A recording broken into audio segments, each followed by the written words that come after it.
Nombreux à avoir pris l'habitude de nous suivre chaque dimanche à 19h pile sur Télé Congo pour découvrir des personnages ayant une partition à jouer dans l'immense œuvre de développement de notre cher et beau pays, la République du Congo. Madame, Messieurs, bonsoir. Merci pour votre fidélité à l'émission Portrait. Aujourd'hui, nous braquons nos projecteurs sur Madame Sandra Yoka.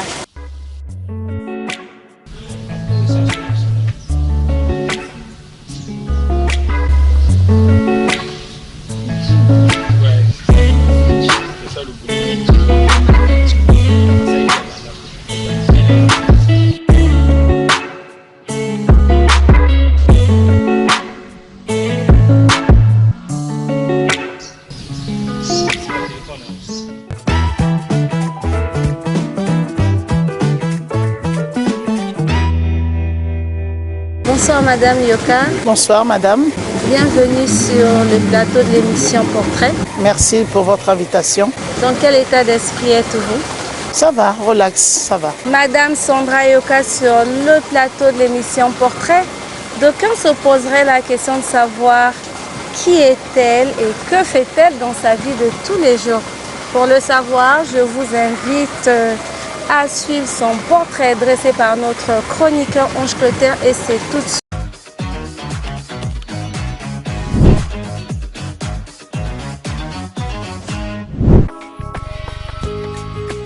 Savez-vous que l'organisation des conférences, séminaires, salons professionnels, concerts, festivals, mariages et autres rencontres nécessite une expertise, un savoir-faire et un savoir-être à la dimension des objectifs fixés et des résultats attendus?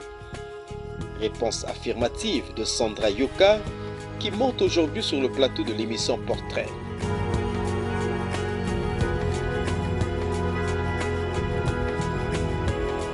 La cinquantaine déjà entamée, cette compatriote est une professionnelle de l'événementiel, une activité du secteur tertiaire qui inclut notamment la création et la gestion d'événements privés ou professionnels, avec des buts précis et pour des publics cibles bien définis en Afrique et en France. Détentrice d'une licence en communication et d'un certificat en TCC, approche thérapeutique, comportementale et cognitive, Sandra Yoka est engagée dans la défense des causes comme égalité homme-femme, autonomisation des femmes et santé mentale. Conférencière motivatrice, elle est toujours disposée à partager ses connaissances à un public varié dans le but de lui apporter de nouvelles perspectives de vie. Présidente de l'association internationale Renaissance, elle est aussi avec pour ambition notamment de soutenir et d'accompagner les personnes victimes de violences psychologiques au sein de la cellule familiale.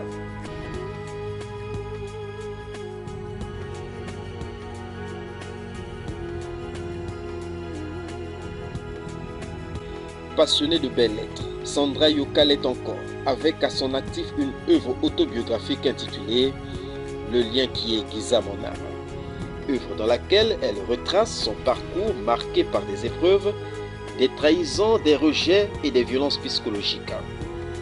Des situations difficiles qui lui ont servi d'opportunité pour rebondir et d'envisager l'existence sous un regard nouveau.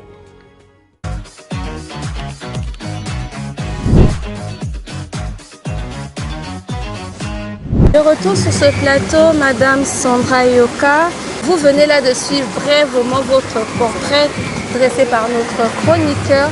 Quel commentaire cela suscite-t-il de votre part?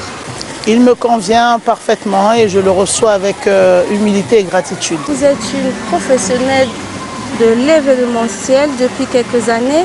À ce titre, dites-nous en quoi consiste réellement votre travail. Je suis dans l'événementiel depuis 22 ans et ça fait à peu près 3 ans que je me suis reconcentrée dans les actions sociales, mais qui reste tout de même dans le domaine événementiel, de pouvoir créer des cadres discursifs, d'échange, de partage entre des individus, afin de pouvoir faire de chaque histoire une singularité à impact positif sur du long terme.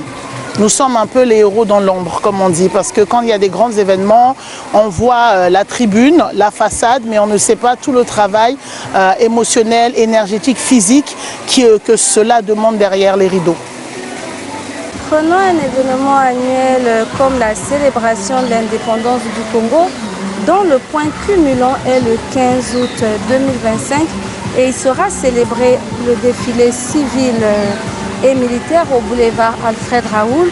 En tant que professionnel de l'événementiel, comment entrevoyez-vous une telle célébration?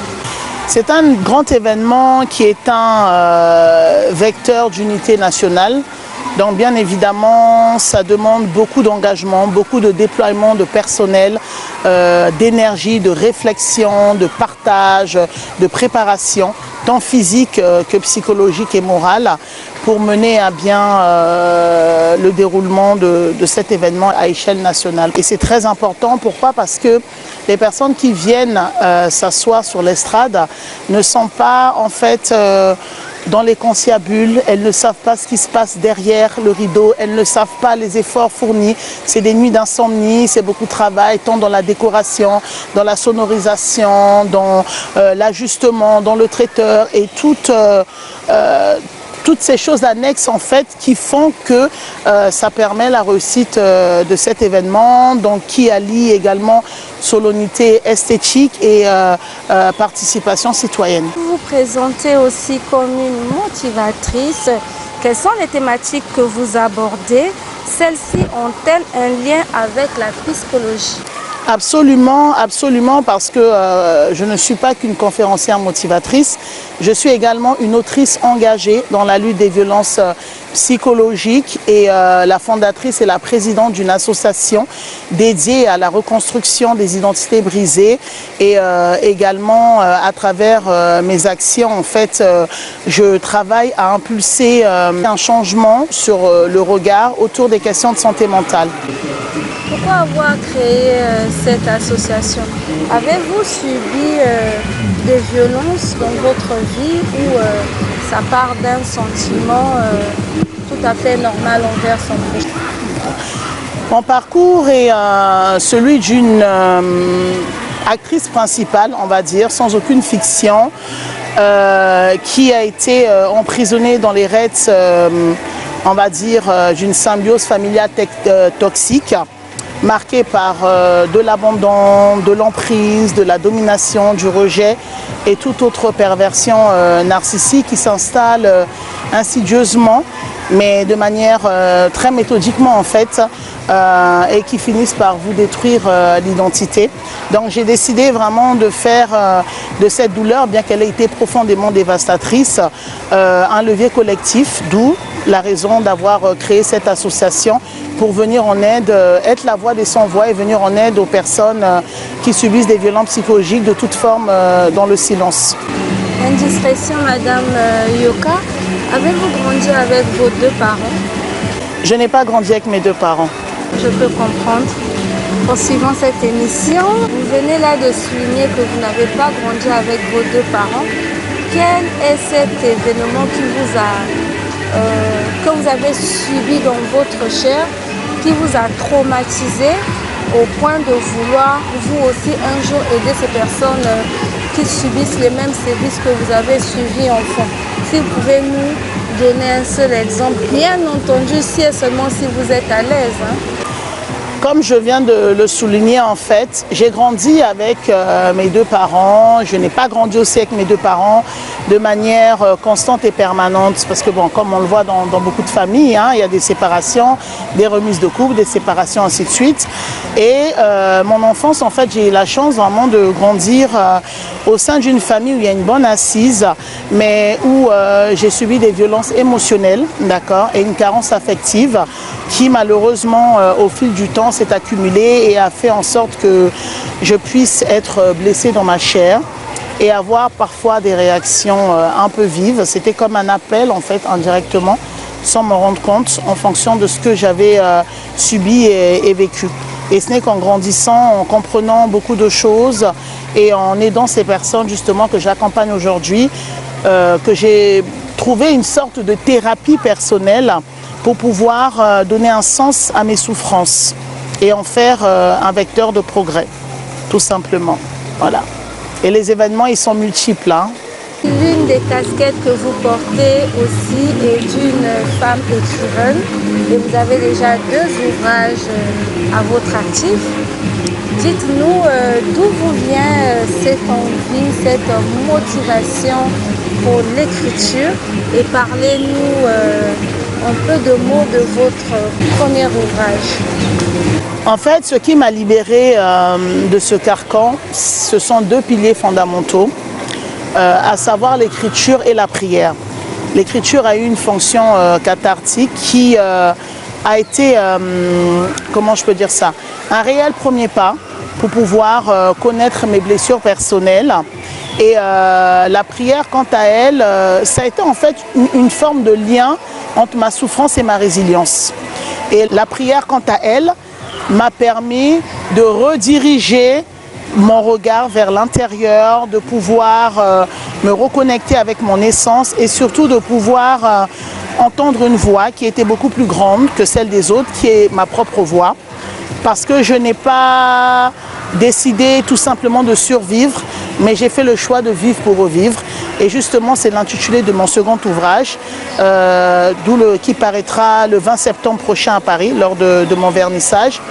Et c'est un livre en fait qui vise à faire comprendre à mon public, à mes lecteurs que malgré les circonstances de la vie en fait qui peuvent nous écraser, que ce soit par la perte d'un être cher, une séparation, une rupture brutale, une maladie inopinée ou des difficultés personnelles, que on doit en fait savoir comment faire de nos terriers une force de résilience, une force de renaissance pour pouvoir devenir la meilleure version de nous-mêmes. Parce qu'en fait, j'invite mes lecteurs à comprendre qu'on a besoin de la douleur, on a besoin de ces épreuves pour devenir l'autre nous, en fait, notre alter ego. Revenons un peu sur la psychologie, puisque vous animez plusieurs conférences, notamment à ce sujet. Comment faire pour reconnaître un individu qu'on a nommé comme pervers narcissique? Comment faire pour l'éviter? Et pour ceux qui sont déjà dans cette emprise, comment faire pour en sortir? Je ne suis pas médecin, je suis dans la nécessité. Voilà. Donc c'est bien à préciser. Et c'est une bonne question parce que moi-même j'ai été victime d'un pervers narcissique au sein de ma famille pendant près de 17 ans. Et c'est très subtil parce qu'on a du mal à le reconnaître parce que le pervers narcissique a cette capacité de pouvoir adopter un masque au sein de la société. Et ce sont 2 comportements totalement contradictoires qui se font à l'extérieur comme à l'intérieur. Et la victime a toujours en fait cette position de culpabilité. Donc en fait c'est un détournement cognitif parce que le pervers narcissique vise vraiment à avoir de l'emprise sur sa victime par de l'injonction, par de la manipulation, par de l'exagération des faits, des pleurs disproportionnées, de toujours vouloir vraiment attirer l'attention vers elle, de pouvoir être aussi, en psychologie on appelle ça le refoulement, c'est-à-dire d'avoir un rapport difficile avec l'extérieur en ayant l'impression que le monde vous en veut, que le monde est contre vous, que votre famille ne vous aime pas, qu'on vous en veut dans votre travail, que votre mari n'est pas le bon mari, qu'il a voulu tuer vos enfants et tout autre schéma paranoïaque que vous pouvez vous faire afin de pouvoir retransférer cela sur la victime pour faire comprendre à la victime que c'est de sa faute en fait. Pour que ça crée en fait un lien de dépendance affective vis-à-vis de son bourreau. Et comment faire pour en sortir? Le premier pas, c'est la parole. Il faut en parler, que ce soit un voisin, que ce soit un membre de sa famille, au travail, peu importe, même dans la rue, il faut en parler. Et malheureusement, souvent quand vous commencez à en parler, tel fut mon cas, au sein de votre famille, les rôles sont inversés parce que c'est vous qui devenez le bourreau et le bourreau devient la victime. Donc si vous trouvez que vous avez du mal à être compris dans votre famille, vous pouvez tout de même aller en parler même auprès des figures religieuses sans pour autant faire de votre conviction un instrument de manipulation, sans vraiment juger qui que ce soit. Vous pouvez en parler auprès de vos collègues, au travail, je pense qu'au niveau des organismes sociaux aussi, qui sont là où des membres d'identité judiciaire qui pourront vous aider à sortir de cette emprise. C'est beaucoup dans la manipulation, dans l'exagération, dans l'extrapolation. Et pour reconnaître une victime, quand vous avez pour habitude d'avoir une personne qui est très extravertie, très ouverte, souriante, et qui du jour au lendemain s'enferme, commence à être repliée sur soi, ou commence à avoir des réactions très intenses, très impulsives, colériques, ou vraiment est reportée souvent sur l'agressivité, ça veut dire que c'est un cri d'alarme en fait indirectement pour demander de l'aide.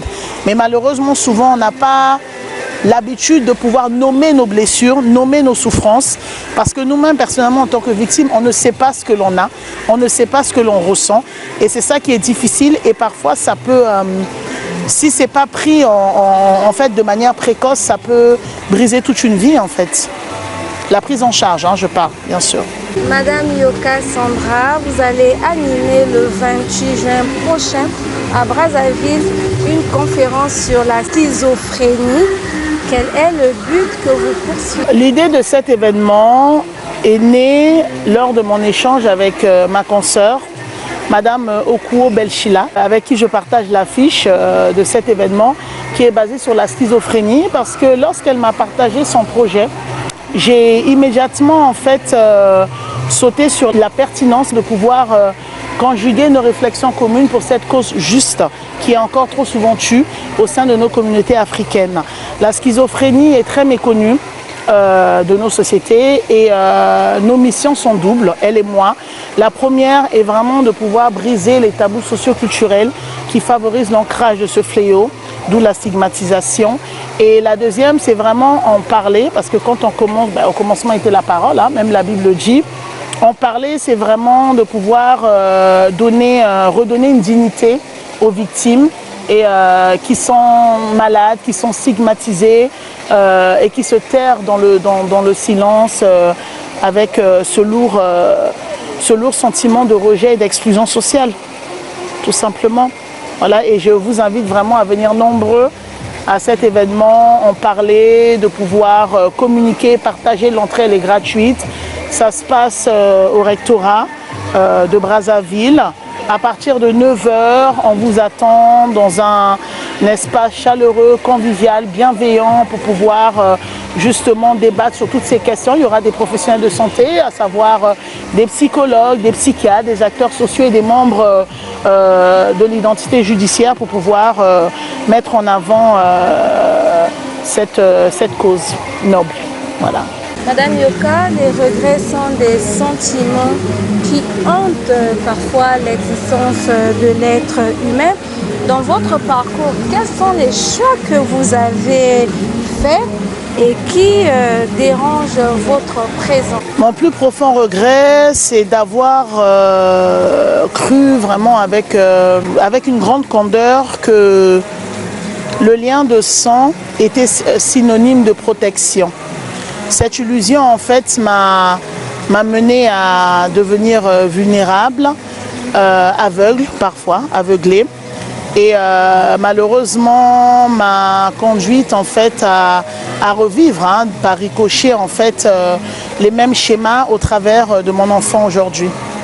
Et c'est ça mon plus grand regret, parce que le détour qui nous mène vers la vérité de soi, c'est pas ça le problème.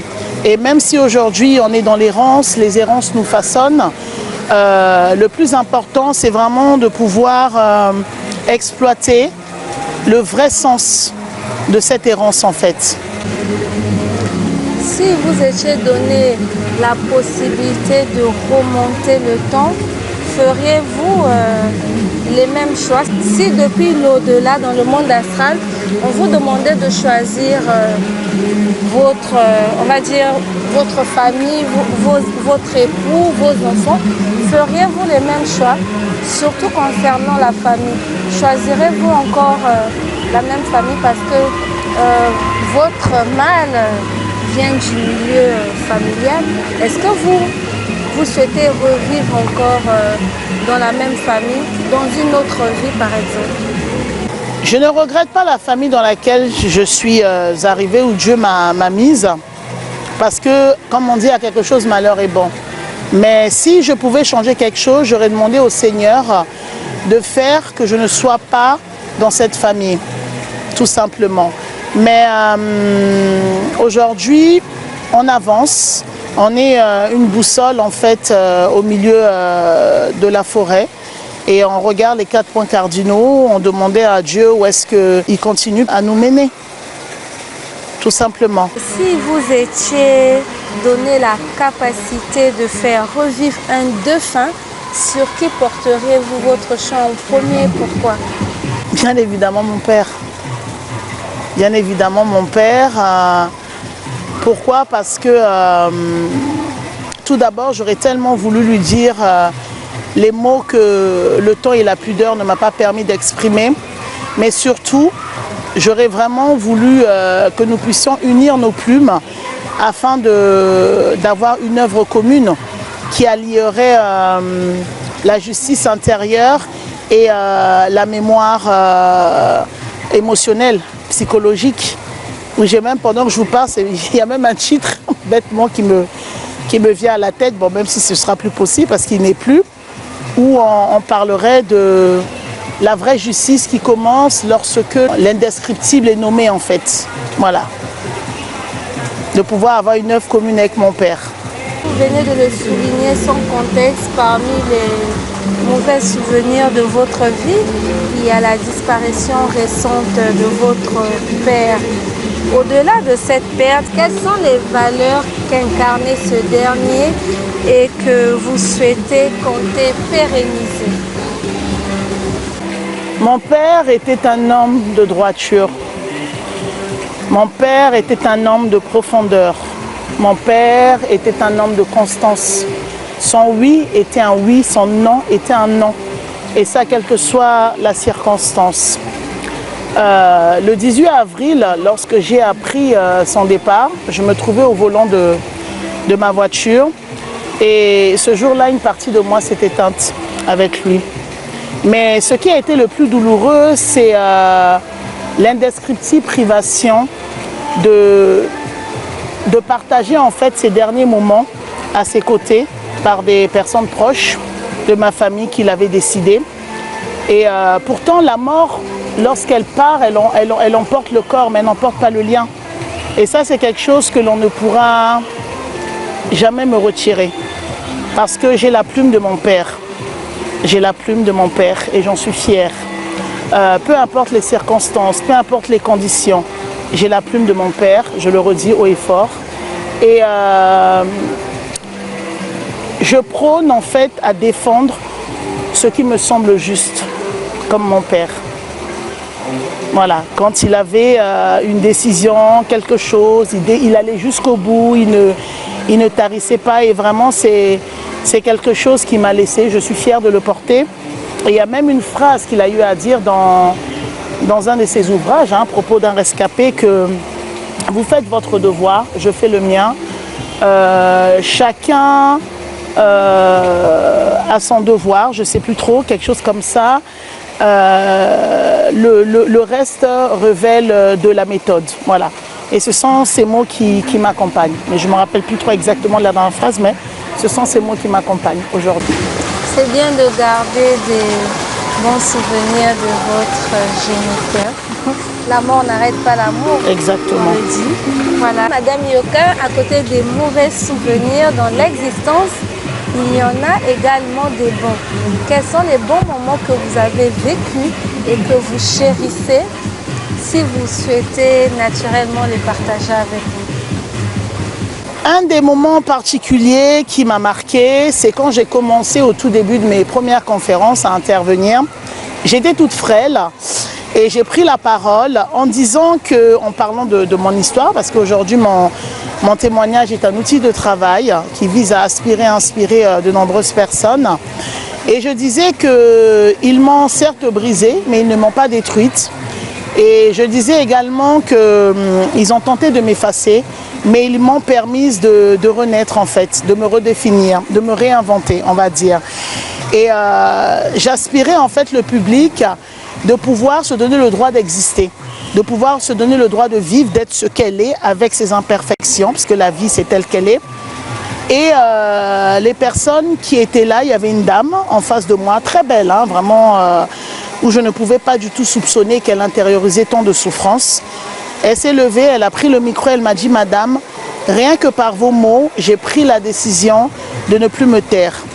Et c'est ce jour-là, je ne sais pas comment expliquer, mais j'ai senti un sentiment de satisfaction très profond où je me suis dit, ouais, c'est là où ma mission commence en fait. Donner une voix aux sans-voix, aider les personnes les plus vulnérables. Parce que la vie, elle est faite de moments de joie intense et de périodes d'adversité profonde. Mais le plus important, c'est de ne pas en fait laisser le passif nous redéfinir, mais de le redéfinir en devenant ce que nous devons être, ce à quoi nous sommes destinés. Parce qu'on a toujours une double version de nous, hein. Chaque personne, il y a le bon côté, il y a le mauvais côté et il y a le meilleur côté. Et c'est le plus important. La vie n'est pas que tristesse, la vie n'est pas que douleur. Profitez de votre vie. La vie est belle, la vie c'est maintenant. Et les regrets, on les laisse derrière nous. Bien sûr, et on avance. Merci beaucoup. À présent, chers téléspectateurs, place au témoignage.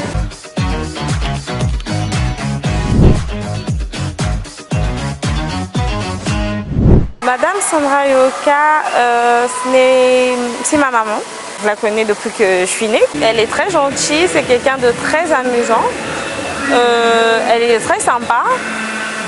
Mais c'est quelqu'un qui n'aime pas l'injustice. Elle n'aime pas l'injustice, elle n'aime pas le mensonge. C'est quelqu'un de très véridique, de catégorique. Lorsqu'il faut faire les choses dans les normes, c'est quelqu'un qui va dans ce sens-là. Lorsqu'elle s'organise, elle prend le temps de gérer, de contrôler au moindre petit geste, savoir que ce qu'elle veut, ça se passe comme elle veut.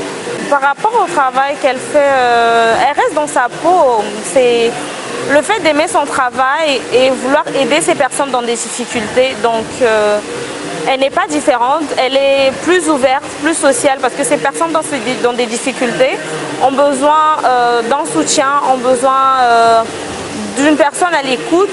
Donc, du coup, elle donne ces personnes-là ce dont ils ont besoin, l'écoute, l'attention, la compréhension. Elle reste on va dire quoi, un docteur, parce que quand ces personnes-là viennent en tant que patient, elle est comme c'est un docteur. Et elle donne ce sentiment de docteur, de mère, de couverture, d'assurance. Je suis fière d'elle, qu'elle puisse continuer son travail, d'être toujours aussi naturelle, toujours aussi à l'aise dans ce qu'elle fait, parce qu'elle aime ce qu'elle fait, qu'elle aille de l'avant. De persévérer, de ne pas se laisser morfondre ou attaquer par les ondits, par tout ce qui se passe ou ce qui peut advenir, parce que la vie c'est un challenge, il y a toujours des challenges, il y a toujours des hauts et des bas, mais que rien ne l'arrête, qu'elle persévère et que Dieu soit au contrôle.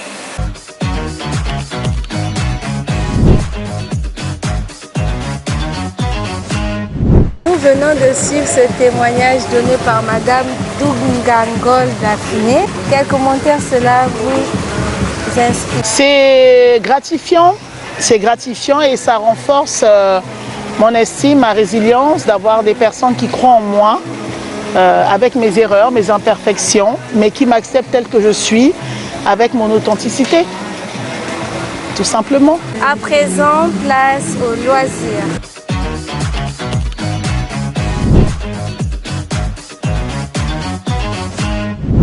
C'est quoi votre couleur préférée? J'ai 3 couleurs que j'apprécie particulièrement, mais le rouge reste ma favorite. Donc le blanc, le noir et le rouge. Donc, votre couleur favorite, c'est le rouge? Oui, le rouge. Et en littérature, quelles sont vos préférences? J'ai beaucoup d'affection sur les ouvrages qui transforment en fait la souffrance en, on va dire, en beauté. Voilà. Tony Harrison, Aimé Césaire, par exemple, où il y a un de ses ouvrages, le cahier du retour au pays natal, je ne sais plus trop le titre, où il dit une phrase qui fait écho en fait à mon vécu, où il dit que ma bouche devient la bouche des malheurs qui n'ont pas de bouche. Et ça, c'est une phrase que j'affectionne particulièrement. Et même celle de Martin Luther King, où il dit dans son ouvrage « Notre vie s'arrête lorsque nous gardons le silence sur des choses graves. » En gastronomie, que préférez-vous? Pour dire simple, quel est votre plat préféré? J'aime les plats simples et épicés. J'ai un goût prononcé vraiment pour les plats très épicés, pour les mets épicés du moins, et ça permet un voyage culinaire. Votre préféré, si vous devez choisir un en particulier? Localement, on va parler du sakasaka. Puisqu'on est entouré de verdure, je suis en vert, donc pourquoi pas le sakasaka? Qui est votre musicien préféré? Préféré, non. Mais j'en ai particulièrement 2 ou 3 que j'affectionne. Aretha Franklin, Ray Charles, Pavarotti. Voilà. Très bien, Madame Yoka, nous sommes arrivés au terme de cette émission. Souhaitez-vous aborder un sujet que nous n'avons pas évoqué? Et ça sera votre mot de fin d'interview en peu de mots, s'il vous plaît. Ce que je peux dire, c'est que restez ancré et aligné à vos valeurs. Quel que soit ce que la vie peut vous infliger, ne cherchez pas à admirer des personnes sans sens, mais cherchez plutôt à devenir la source d'inspiration que vous voudriez être. C'est très important. Restez sur vos principes, restez sur vos convictions, restez sur vos valeurs. Voilà. Très bien. Merci d'avoir répondu présente à notre invitation. Merci.